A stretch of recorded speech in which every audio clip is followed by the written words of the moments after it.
Ladies and gentlemen, thank you for being here this evening. I hope you're here for this informative time together. May I introduce our presenters for tonight, David Popperwell and Astarte.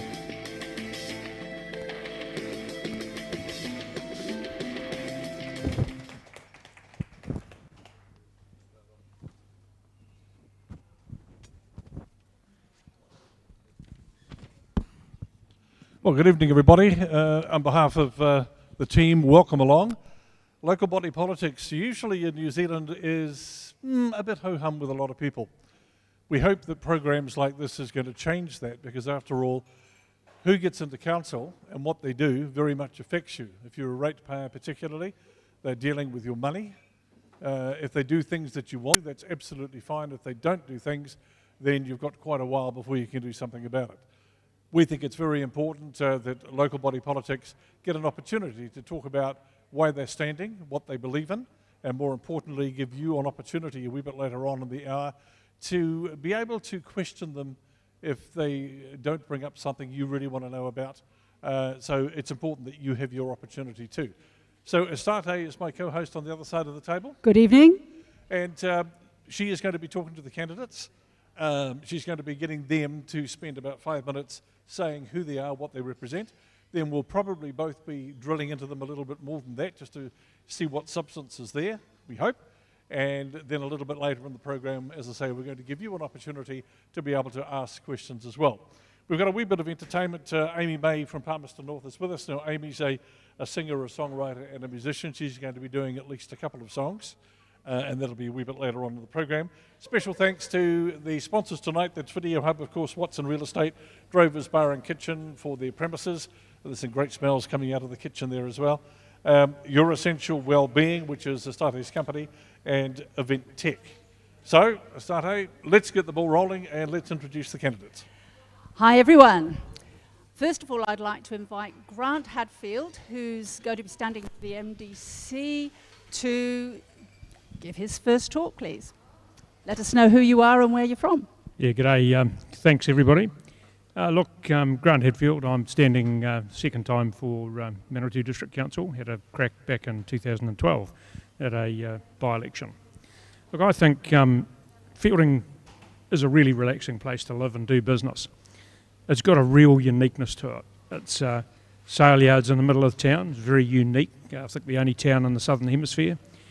We've got great buildings, a lack of parking metres, and no traffic lights, and I think all that reinforces the things that are great about our regional town.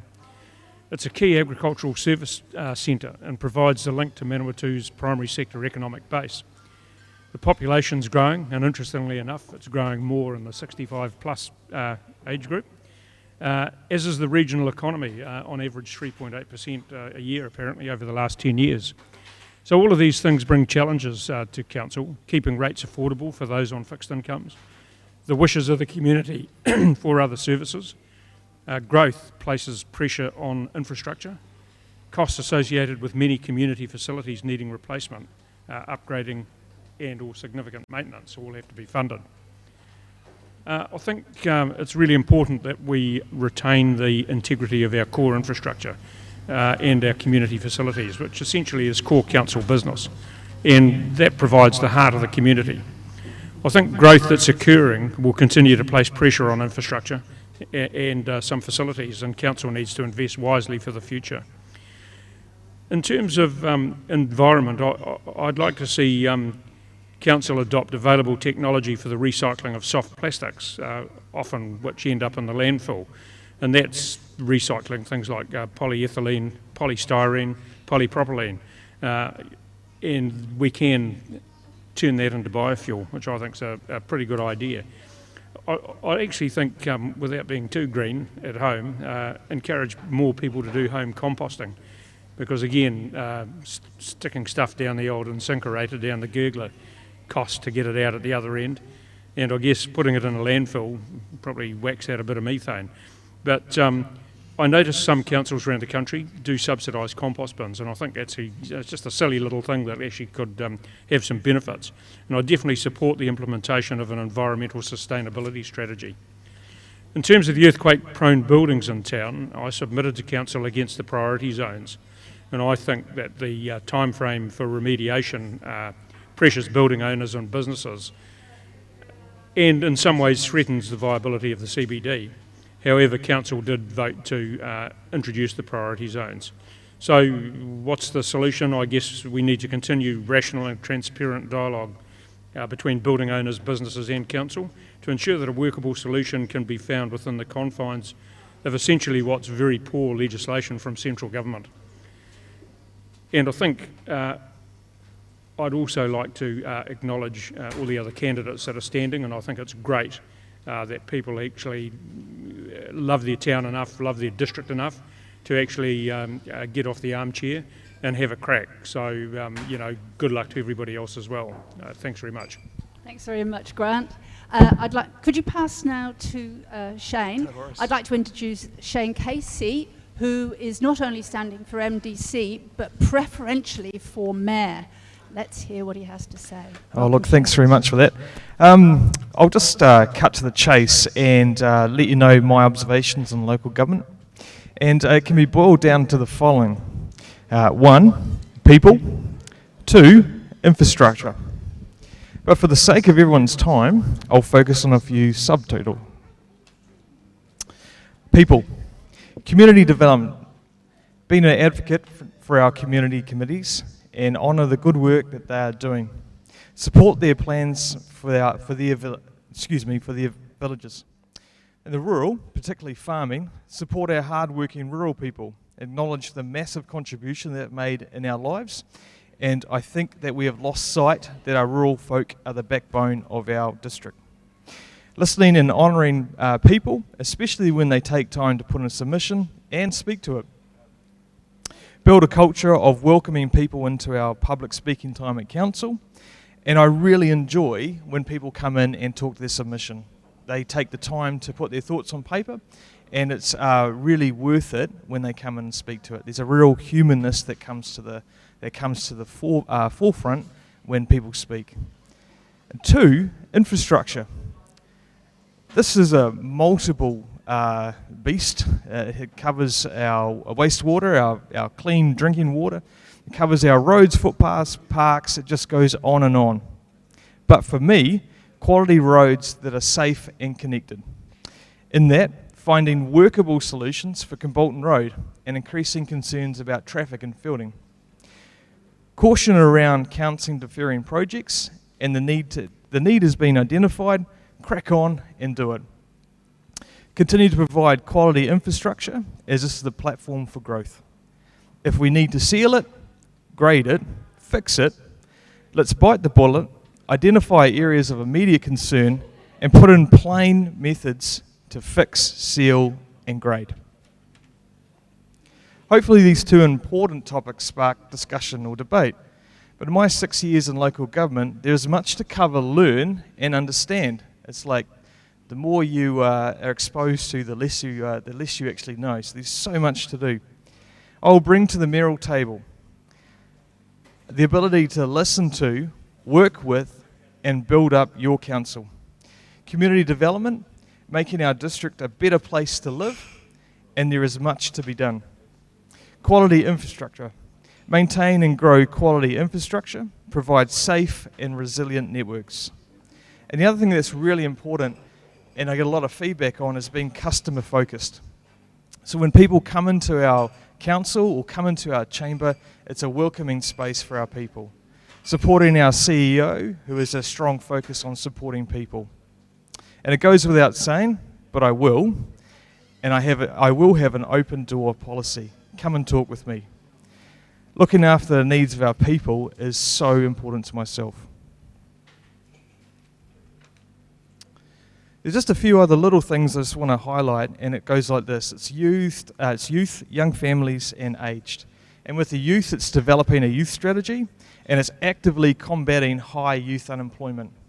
For some reason, in a hot economy like this, we've still got a really stubbornly high youth unemployment. We've got a growing ageing population, as my colleague to my right identified, and he's absolutely right. But we also need young people to come back in our district and look after us as our age, or contribute to our economy. young families, providing safe and appropriate family spaces, and I look forward to the Kowhai Park redevelopment, and our aged, engaged, active and considered approaches to our valued older folk. And that may include wider footpaths for mobility scooters. Okay, thank you. Thank you so much, Shane. And moving now to a slightly different focus, we have a Horizons candidate here to talk to you, Teresa Schultz. Please welcome Teresa. Thank you, Starte. Thank you all for coming to see us tonight. I'm Teresa Schultz and I'm running for Horizons. A bit about myself. I was a happily grubby child, a bit of a tomboy, always in the thick of it on the farm with my granddad.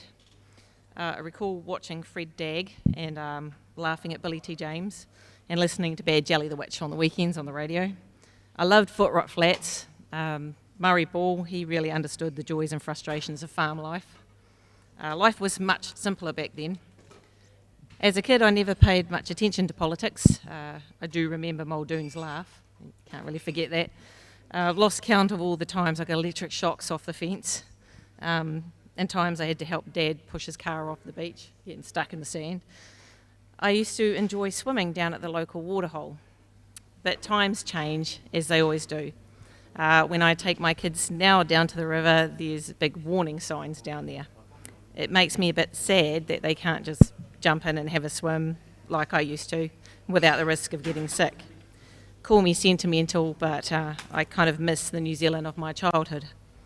There's a favourite quote of mine from a children's movie by Dr. Seuss, The Lorax. It says, unless someone like you cares an awful lot, nothing is going to get better. It's not. I've been studying while working for around 10 years now, agriculture and the environment, resource management, causes and effects. There's no way when it comes to dealing with waste. But we all did this to our rivers, so let's not play the blame game and just work on better solutions for fixing these problems. I want to make sure our rates money goes where we truly need it, flood management, erosion control, which fits into flood management as well, and water quality. Because like the Lorax, I do care a lot, and I think I would be a real good asset to the Regional Council. Thank you. Thanks very much, Teresa. We'll pass back over to Dave now, who's going to take us for a bit of a musical interlude. Well, yes, it's an ideal opportunity to promote local talent, and I'm a big supporter as a musician as well of local talent. This young lady you're going to hear very, very shortly, Amy May, she's, I think, in her last year of high school. She's a singer, a songwriter, a musician. She does work on original material. She has been particularly influenced by jazz, a little bit of pop thrown in, and a little bit of R&B. I heard her earlier tonight. She does play, she sings, and I think you're going to be pretty impressed with what she can put out. She's going to be doing at least a couple of songs tonight, and we'll just take a break to just get her wired up, give her a couple of microphones, and Amy May will be entertaining us in just a moment or two.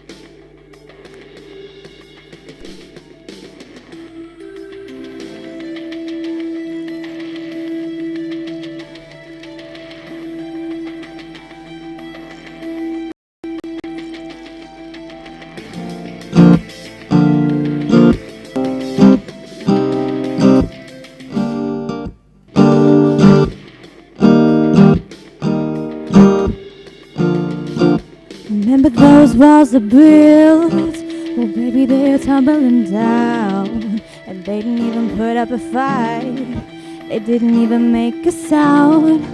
I found a way to let you in, but I never really had a doubt. standing in the light of your halo. I got my angel now. It's like I've been awakened. Every rule I had you breaking. It's the risk that I'm taking. I ain't never gonna shut you out. And everywhere I'm looking now, I'm surrounded by your embrace. And baby, I can feel your halo. You know you're my saving grace. You're everything I need and more. It's written all over your face. Baby, I can feel your halo. Pray you won't fade away. And I can feel your halo.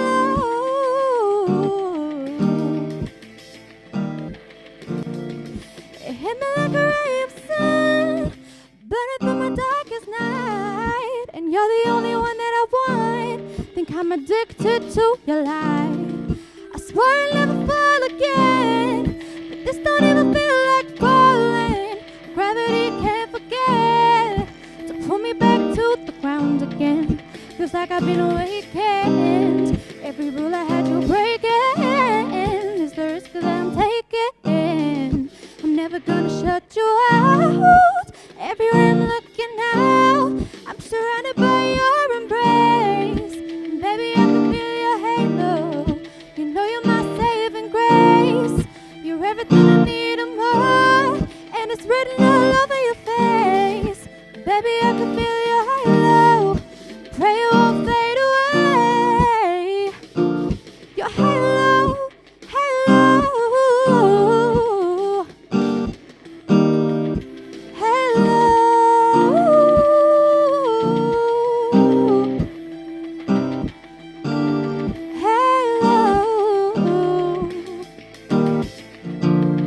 And everywhere I'm looking now, I'm surrounded by your embrace. So baby, I can feel your halo. You know you won't fade away. You're everything I need and more. And it's written all over your face. Baby, I can feel your halo. Pray it won't fade away. I can feel your halo, halo. I can feel your halo, halo, halo.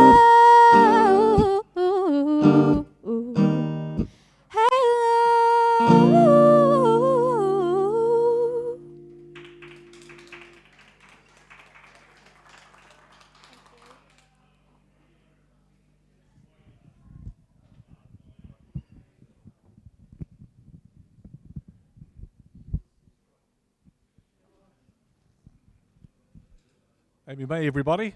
She'll be back a little bit later.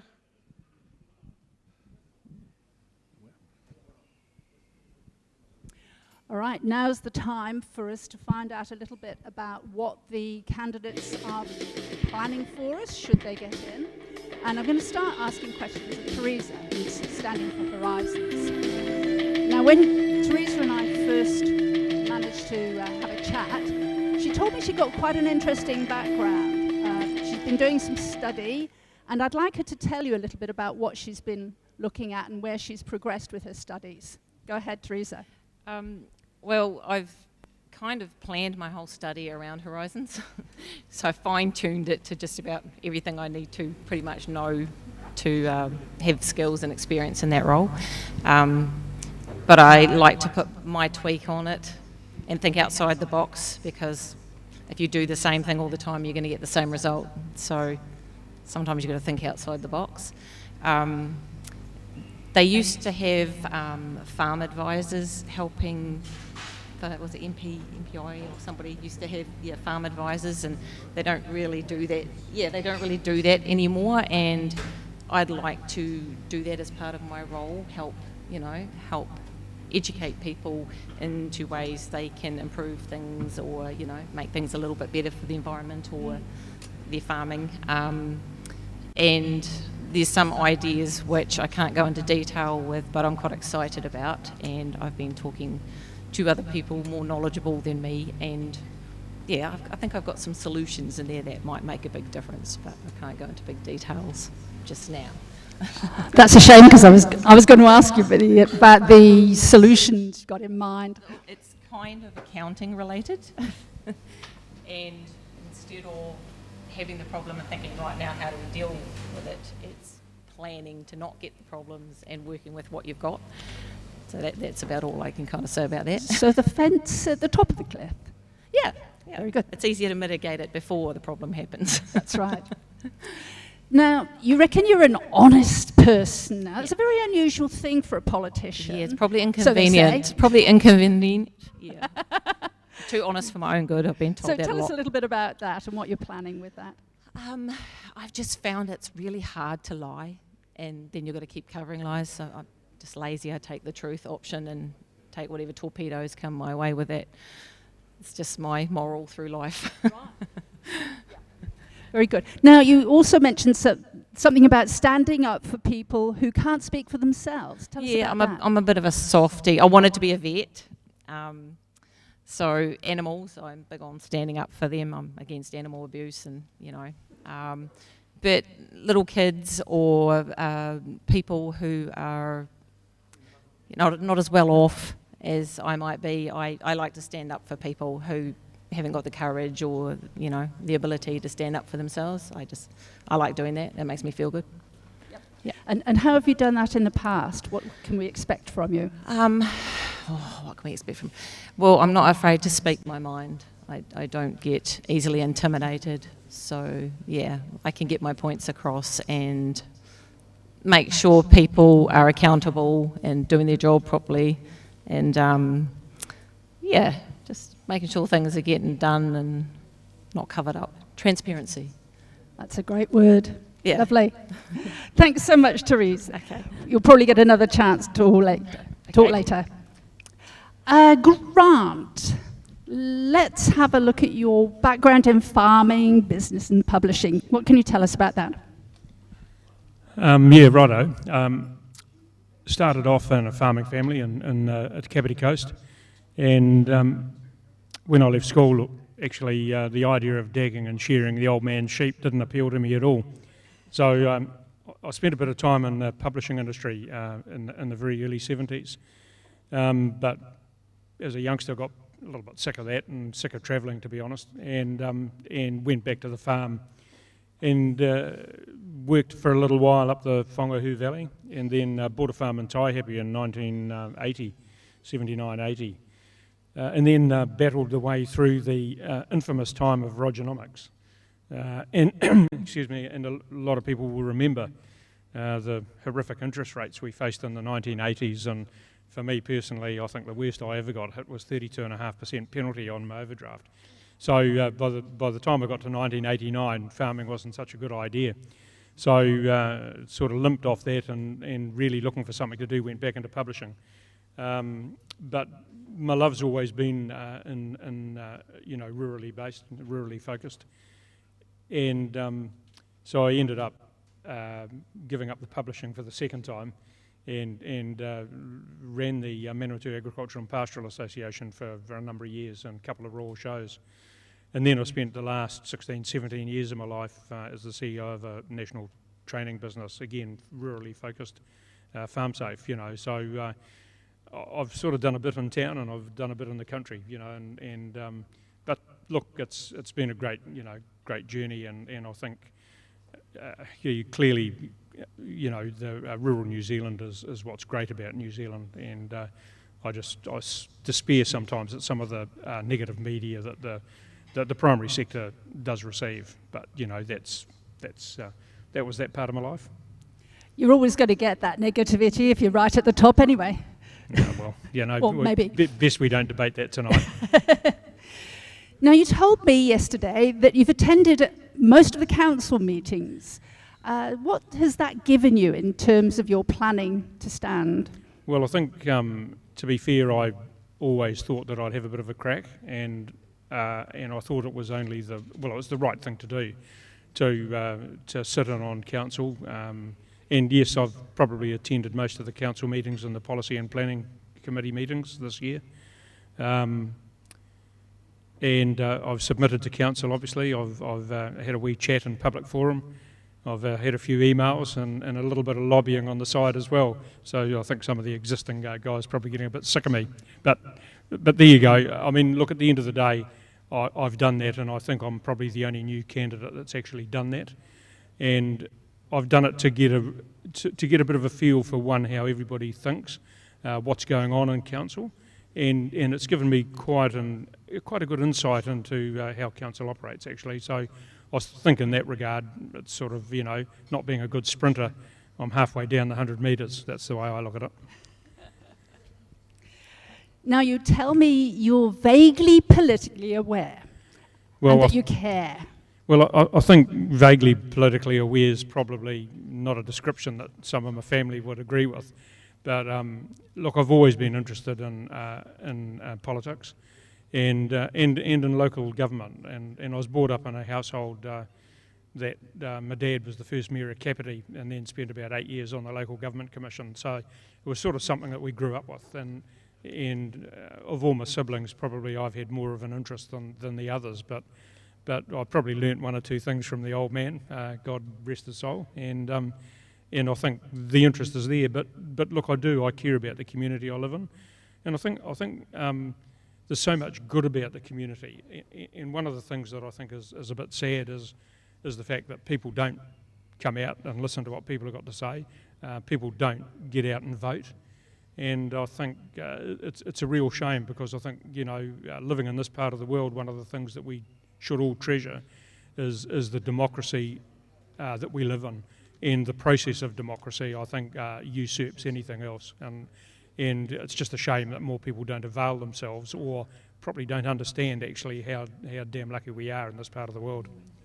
That's a good song, isn't it? Yeah. We don't know how lucky we are. I'm not going to sing it. That's as much as I'm doing. Thank you so much, Grant. Shane, you're standing for Yes, mayor. that's the rumour. And you said you're not happy with the current situation? Well, I think, you need to be a bit careful when you say that. There's some really good people in council. But what I'm not happy about is the level into investment that we put into each individual councillor. And I want to touch on professional development and letting our people, the elected group, get on much professional development as possible. And if you've got a well-equipped group of people who are exposed to, I guess, new concepts and are allowed to apply them, we're going to make better decisions in the long run and effectively save the ratepayer some money. Yeah. So a bit of an investment in it at front, but pays off in the long run. Yeah. Sounds great. Now, you talked about the rating differential when we had our chat, the rating differential. Can you tell us what your thoughts are on that? Yeah, I think if we're going to make any changes to a rating differential, what we really need to do is bring the affected parties in first, and then get them round the table and hear what they have to say first before we go out and develop a policy. We've copped a lot of flack in the past about that, and I think we can do that a lot better. Yeah.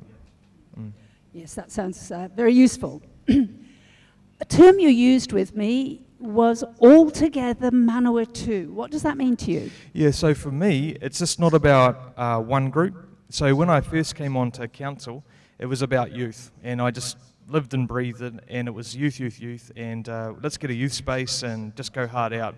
Well, as I get a bit older and a bit more wiser, it's about everybody, and I'm really conscious of the fact of the urban-rural divide, and honouring both camp. You know, whether it be our CBD, whether it be our aged folk, our young folk, whether it be rural, so everyone's involved and included. So I really want to drive it together. Well, drive it all home, that it's all together Manawatu. Yeah. Fantastic. And we did talk about youth space when we had our chat, and you mentioned an idea of how you could develop that. Yeah. So moving sort of forward from the youth space, it's about community. And if we're going to develop a new library, wherever it goes, I want it to be a community space. So both aged and young are working together, or separate if they want to. You know, you have a group making lots of noise in one part, and then another group doing the other things. But our library, as it stands, needs a lot of work. So what does that look like? And I really want to know what our people think about that.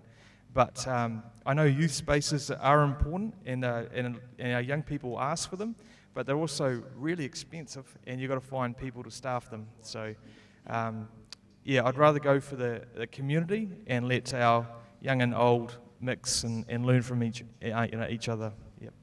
I think Live-In Library is probably a case in point, hey? Live-In has an amazing space, but they spend an amazing amount of money on it, so yeah.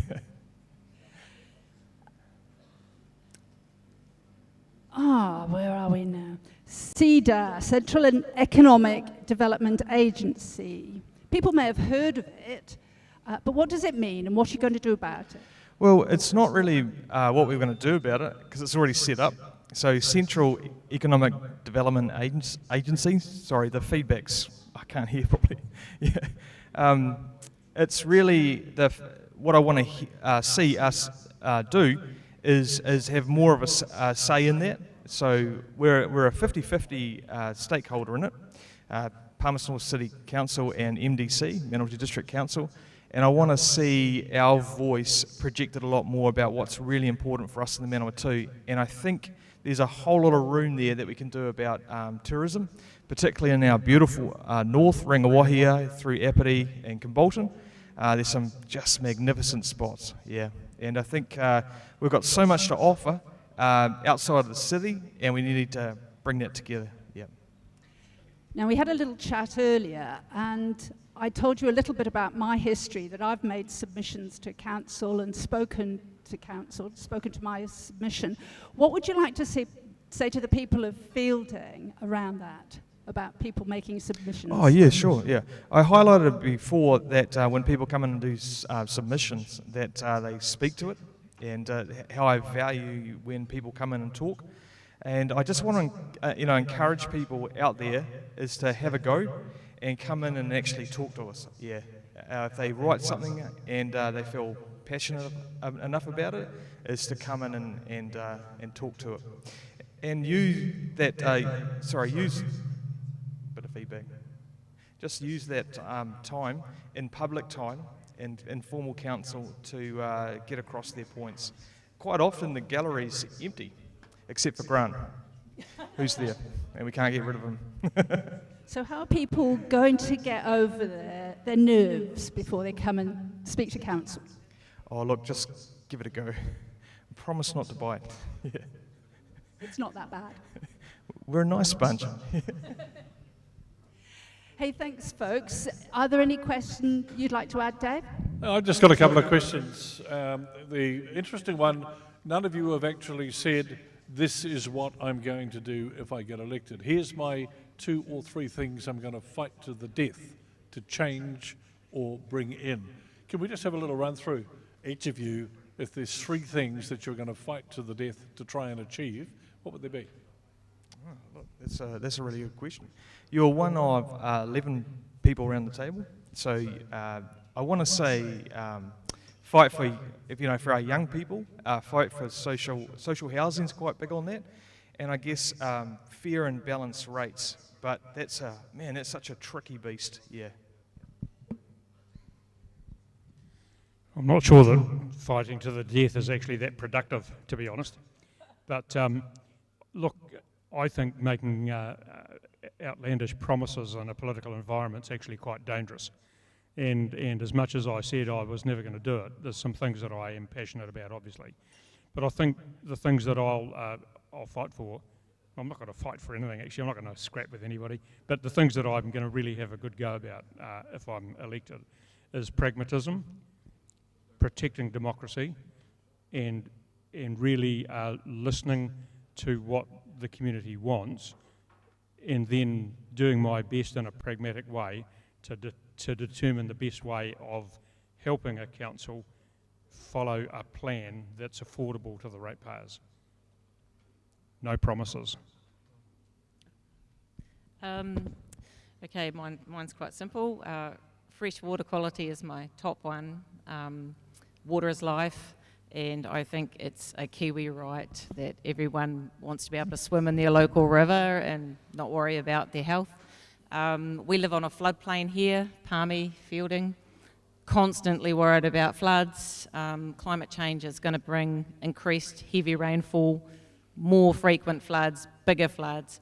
That's always going to be a top worry for me living here, and I'm sure a lot of other people. So that's one of my top priorities, is improving our flood management and sustainable land use, because we are one of the top erodible soils in the country, apart from Gisborne, that goes into the rivers and aggrades them and decreases the channel, increases flood risk. Again, same problem. And that's our valuable topsoil getting washed off our land. It's, you know, farmers need that. So the more we can do to keep it on the hills, the better. So that's my top three. Thank you. So you're looking from a green perspective among the three councils or would-be's here, wannabes. I'm an agroecologist, so half my degree is agriculture and half of it's environment. Okay. So I've got a very balanced view to the whole thing. I think across the whole country, housing is becoming, particularly housing for the aged, Yep. is becoming a major problem. Yep. We don't seem to have nearly enough housing. Council don't take really a leading role in housing. Palmerston North Council, where I'm from, do a little bit. How much does the Manawatu District Council take a lead role in coming up with concept for aged housing? Because I think it's going to become a huge problem in the next 5 years. I can't, you know, with the cost of housing and the cost of building anything, council costs are just astronomical, almost any council you go to. We've got to come up with a way where we, dramatically reduce them. Surely we come up with a way where we can house older people in very friendly, warm, weatherproof, modern housing, opening up the little old lady who may be living in a 3-bedroom home because it's her family home all her life and paying a fortune for heating. How important is that in the Manawatu area or the Manawatu Council District? It's very, yeah. So what are you doing? Well, we've got the Manawatu Community Trust, and they handle our pensioner flats, and they work really hard to provide that housing. But they're constricted by some really, aged or no longer appropriate sort of legislation and rules around that, where they can't loan, and they really need large amounts of money to build social housing. But because they have to pay things like GST and bits and pieces, they are hamstrung. So I think that's where the council needs to do a bit more work in that, and sort of leverage what we can do and what sort of rates we can get, so they can build some really quality social housing. You're absolutely right, we're not building homes quick enough. We've got a major new development, or Precinct 4, which is going through the plan change process at the moment, and it's 1,700 homes. If we can build them overnight, that'll be great. So if GST is a problem, then obviously that's a central government problem. Absolutely. And the council should be going down the Nauranga Gorge wearing their boxing gloves. Yeah, well, maybe we have to, yeah. So, you know, the government gets about 80% of all taxes, and about 12% comes back to local government, and yet we're the whipping boy. Yep. The biggest problem, do you want to add something to that? Well, I think I will, Dave, because at the end of the day, I think we've got to be careful about the appetite for ratepayers to fund what is essentially, in my opinion, a central government issue. So I would assert that whilst, and I don't know what I don't know in terms of what the council are doing, but in terms of supporting those that are in the social housing game, absolutely they need supporting. But I would be very cautious about the fact that ratepayers as a whole wouldn't have much of an appetite for ratepayers to get into the market of building housing. Yeah, they don't and need it's a to. central government issue. They don't need to. All they need to do is provide a bit of land. Well, I think the other problem we're facing clearly, which the government have touched on, is urban sprawl into productive land. And it's another issue, and I think one of the things, again, that I'm not fully versed with, is that infill housing is something that needs to happen more and more. And so whatever processes happen around that, I think it's imperative that the processes from a council point of view for infill housing and subdivision are actually achievable and affordable. But yeah, we can't keep building houses on the land that's to grow asparagus, and our Of broccoli course. and cauliflower. Of course, you've got to find the right land to do the building on. Just before Amy May comes back and does another song, do you want to add something more to it? Yeah, Teresa, just yeah. From a Horizons point of view, I agree with you on the versatile land thing. New Zealand's got less than 10% of its absolute versatile land left for growing. We've got to protect that.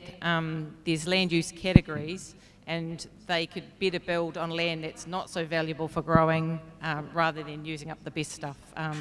But yes, it is a problem, homing everybody. I've got several ideas on that, but that's not really my category. It might have to be your category because you're asking people to vote for you. Yep. They need to be comfortable and confident that you've got some good ideas. I've got some ideas. I think tiny houses are a great idea. They should make it easier for people to do that. A lot of young people can't afford full-size, expensive homes these days. I've heard of older people having shared accommodation, like going flatting when they're teenagers. I think that's good for lots of reasons. And maybe we could build up a bit more instead of out. Okay. We're going to have a break because Amy May is going to come back and do another song for us. And we're going to give you folk an opportunity to ask your questions as well. So think about that. And I want to come back and talk to you about rates and costs and control after the song from Amy May. So shoot me the song, we'll come back, we'll have a little chat with the council or the candidates, and then we'll want you to come up with your questions, and I'll come over to you with a microphone so we can find out exactly what you think and what your expectations are of people who stand for council. So we'll take a break, we'll be back in just a moment.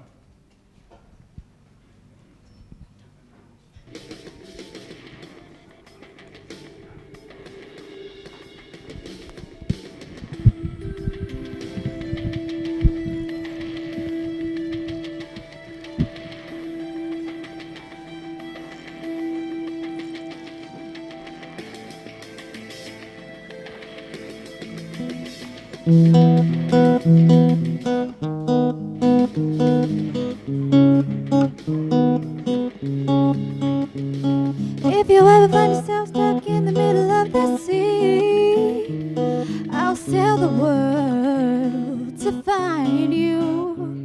And if you ever find yourself lost in the dark and you can't see, I'll be the light to guide you. Find out what we're made of when we are called to help our friends in need. You can count on me like 1, 2, 3, I'll be there. And I know when I need it, I can count on you like 4, 3, 2, you'll be there. 'Cause that's what friends are supposed to do, oh yeah.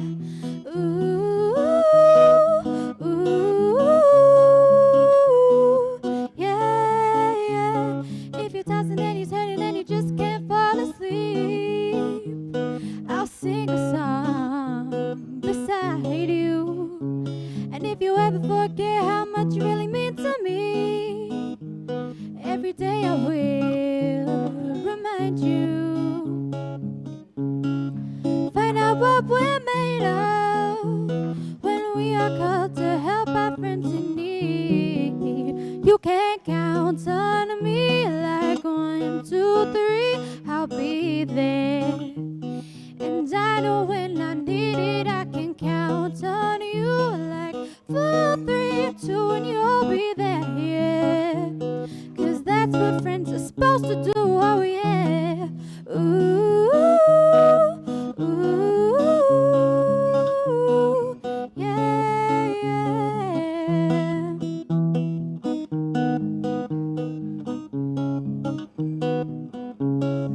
And you can count on me like 1, 2, 3, I'll be there. And I know when I need it, I can count on you like 4, 3, 2, you'll be there.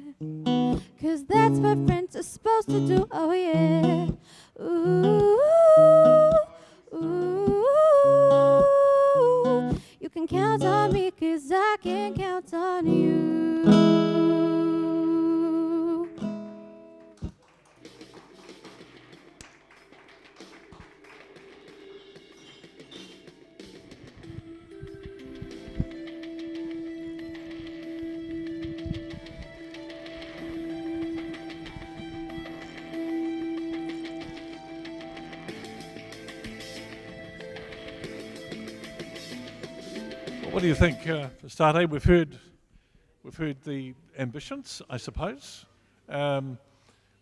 Just before we open up to you guys, and I hope you've got some questions, because rates is always a biggie. Everybody complains about rates. I've never known rates to go cheaper or come back. Never. And I had a farming property when I was in Auckland, and I paid an absolute fortune in rates. I didn't have any rubbish supply. I had nothing. I had no lights outside. There's no street lights. I had a bit of a gravel road that the council looked at about every 5 years with a grader. And it was terrible. And everybody's saying that the rates are going up all the time. I always believe that councils need to look after rates the same way as a mum or a wife or looks after the home budget. If you can't afford it, you don't have it. It's that simple. Once the basics are covered. And the basics should be, in my opinion, water, sewerage, and very little else. Any comment? Yep, no worries. We can do that right now. Trouble is, we won't have parks, the grass on a park being cut. You may not have extensive footpath maintenance. You may not have community groups being sponsored by council. So you could say goodbye to building districts promotion. No problem at all. Cedar, there's 600k. That's fine. We can get you, 1 or 2% rates, but it's going to come at a pretty heavy cost. There's only a couple of ways of doing it. One, you can loan more money. Two, cut back your rates, or find some oil. But probably that's not the best at the moment. A big deposit for lithium for your car, for your car batteries. So you can do it if there's enough political will or enough will from the people to drive it right down. Yeah, but we've just had central government reintroduce the 4-wheel beans. So, there's more pressure on local government to deliver. So I hear what you're saying, but it is, more user pays. You'll pay more for your library books, or we could introduce, heaven forbid, and I'll say it now, is parking meters and fielding. Grant? Heaven forbid, all right, with parking meters. I think it's one of the great attractions of fielding. No traffic lights and parking meters.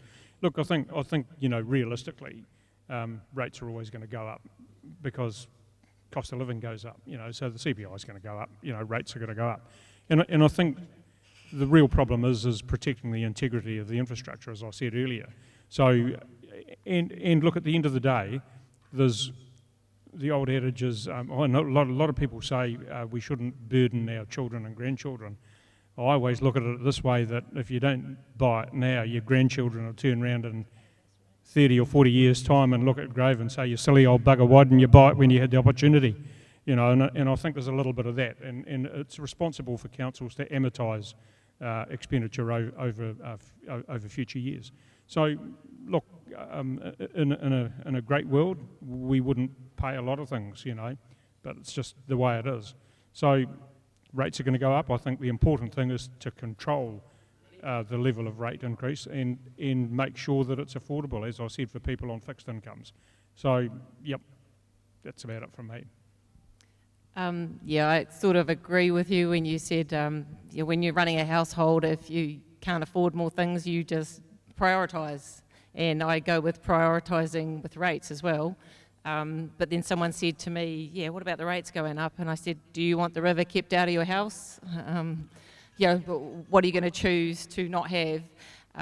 But then again, I also look at the ambulance at the top of the cliff instead of the bottom of the cliff. And a lot of things we spend a lot of money on, I think, are just ambulance at the bottom of the cliff when they're not tackling the head-on the problem that's causing all that money in the first place. So that comes from leadership and planning. So, yeah. I suggest you go around the room. It sounds like there might be some Alrighty. questions. Hopefully someone has got a question or two for the candidates tonight. Anyone like to put a hand up that would like to come up with a question? Don't be shy. We're paying you $15,000 a question, and if you believe that, you'll believe anything. Anyone have a question of the candidates? Any aspect of what they believe a candidate should be or have? You can say it to all three or one in particular. It's up to you. Yeah, the last speaker discussed the ambulance at the bottom of the cliff with regards to spending, and I'd just like some examples as to what you think could be prevented and cost reduced on. Thanks. the main thing I was thinking of is with all the, there's been heaps spent on flood protection, engineering and armouring and straightening, and part of my degree, I'm not an expert, but I've learned a bit more about geomorphology and the behaviour of rivers. You can't fight nature. A river needs room to move.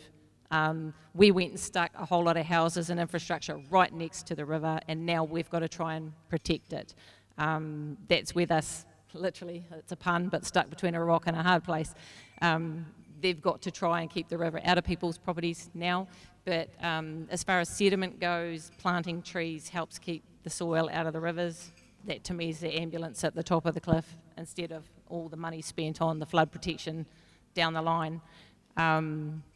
Hindsight's a wonderful thing. They've done the best they can, but from what I understand, Horizons has mainly had civil engineers and not so much engineers who are more skilled and knowledgeable in behaviour of the rivers, like geomorphologists. So if I'm voted in, I would be taking advantage of that knowledge and experience to try and find better, more cost-effective ways of dealing with our flood management rather than how they've been doing it. So that's just one example. Does that answer your question? All right, did that answer the question that you had, or did? All right, there's a gentleman over here that had a question. Sir, here's the mic, go for it, fill your boots.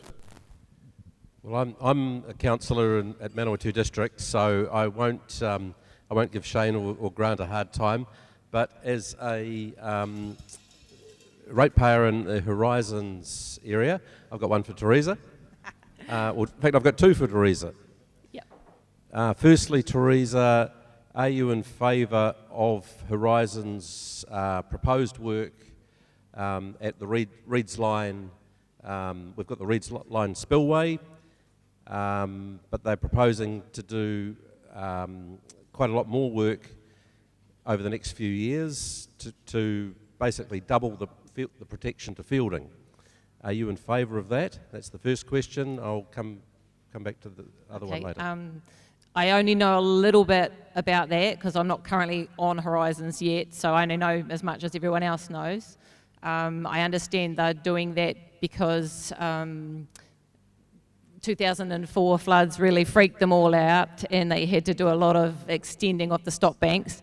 But the problem with stop banks is they can be breached, and the increase in rain we're expecting with climate change, they're going to continuously have to keep building those stop banks higher and higher and higher. So the spillway is like sacrificing a certain amount to save the rest of fielding. I don't know who personally lives there. I wouldn't want to. It would be a major problem for whoever that is. But that's why I want to look more into things, because I think there must be better ways to do these things. But we have gone and built right next to a river, so yeah, there's a limit. It's only flood management, not flood control. Thank you. And my other question relates to regional facilities. So a couple of years ago, or last year I think it was proposed that the likes of the Wanganui Velodrome, Manfield Park, and various other potential regional facilities could all come under the umbrella or ownership of Horizons. And Horizons rejected that, I think reasonably narrowly. What's your position? So was that an investment opportunity? Well, rather than each territorial authority running a regional facility, I think Arena Manawatu was another one in Palmerston North. But for example, here with Manfield Park, it's very much a regional facility. It's not just the ratepayers of Manawatu that benefit from Manfield Park. Palmerston North probably gains far more benefit. Would you be in favour of these facilities coming under a regional ownership? And Horizons is the obvious one. I think it's a good idea. It comes back to how much ratepayers want to pay again. Part of their role is expanding regional economic opportunities. So for that reason, I think it's good. but ideally, I think their role is natural resource management, and they really need to prioritise things that are like potential natural disasters risking our safety. So the economic side of it is sort of down the list a little bit in priorities. But I do think if they're going to invest in anything, it should try to have a dual role. Like, it should be benefiting our natural resources as well as making us money. But I do think it's a good idea, but ratepayers are, like you say, they're sick of their rates going up. All right, another question here, this gentleman. My question is for all the candidates, and it is about public transport. Would you support the council in implementing a better public transport system in Fielding? And I think this is particularly important for the older residents in the community as well as the younger residents. Well, that's actually a pretty curly question, to be honest, from my perspective. Because again, I don't know what I don't know, and I don't know what council have discussed. But at the end of the day, transport's a very difficult problem, I think, and transport is actually normally funded by Horizons. So probably it's more appropriate for Teresa to answer that. But I understand that transport is an issue, not only Fielding, Palmy, it actually goes further in terms of the capital connection and the link between the city and the capital. So perhaps I should give this to Teresa. Yeah, unfortunately that's a Horizon thing as well. Yes, there should be more public transport for people who can't drive. Rachel Keedwell from Horizons has been really pushing for that. She gets voted down a lot of the time, but she can see the need. They do tend to judge the effectiveness of it by how many people are using it, but I don't think they looked at it long enough to really get a good idea. And as far as I'm concerned, more public transport means less cars on the road and less emissions, and it's better for the planet's climate change in general. So yes, I agree with it. Thank you so much, Teresa. I understand that our time is up now, so I'll get Dave to finish us off. Well, the time is just coming up, but if you want a couple of minutes after the live broadcast side of things, we'll be finishing. But if you've still got something that you want to ask a few minutes afterwards, that's absolutely fine. I think it's been interesting. I'm so pleased that you folk have said, yes, you'll come out and meet the public. I wish we could get a bit of that going in Palmerston North. That nobody seems to be doing anything about that. Thank you for your turnout tonight. Special thanks to our sponsors, Video Hub, Watson Real Estate, Drover's Bar and Kitchen, your essential wellbeing event tech, and also, of course, our singer tonight, Amy May. We're going to be back next Tuesday with three other more candidates. And so, Sate, it's been interesting. We've learned a bit about these people. I hope you've learned a little bit about it. Maybe if you're thinking about who you're going to vote for, maybe tonight is a bit clearer, or maybe it's not clearer at all, or maybe you've decided to go a completely different direction and go for someone else. That's what democracy is all about. But I think you folks should be commended for at least putting your hand up and saying, I want to have a crack at this, I want to have a go at it. I think more people should do it, and as I think we said earlier in the night, it's a shame that local body politics only attracts a very small percentage of voter turnout. And we have a fantastic opportunity called democracy, and we really don't do much about it. But however, next week we're back again, and I think the week after that doing the same thing. That's what I've heard. Alrighty, well thank you folks. Those watching online, good evening, thank you for your company, and we look forward to next Tuesday when we'll catch up with you again, and probably the Tuesday after that. Special thanks for the event here at Drover's Bar and Kitchen. Thank you folks, we appreciate it, and more importantly we thank you for turning out tonight to ask the questions. If you want to continue asking questions, you're very welcome. In the meantime, those of you at home, thank you for joining us tonight, and hopefully we'll see you next week. Goodbye from me. And it's of course goodbye for these three lovely people who hopefully in a few weeks' time will be on the council or continuing to be on the council. All the very best.